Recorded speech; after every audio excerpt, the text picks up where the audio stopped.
الفنان الشامي أحيا مجموعة حفلات في تونس، بدأت بمهرجان الحمامات الدولي، ومهرجان هرقلة، ومهرجان بنزرت، ومهرجان صفاقس في تونس.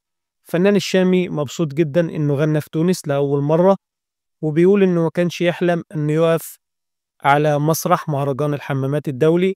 ربنا حقق له حلمه لأنه يستاهل كل خير فعلا. فنان صوته جميل ومحبوب. الفنان الشامي أي حفلة بيروحها كل التذاكر بتخلص، مفيش ولا تذكرة بتفضل. الفنان الشامي آه تصدر الترندات على جميع مواقع التواصل الاجتماعي. مشاهداته حققت أكتر من 2 مليار مشاهدة. الفنان الشامي مبسوط جدا لأنه رفع اسم بلده، لأنه أخد شهرة جامدة جدا.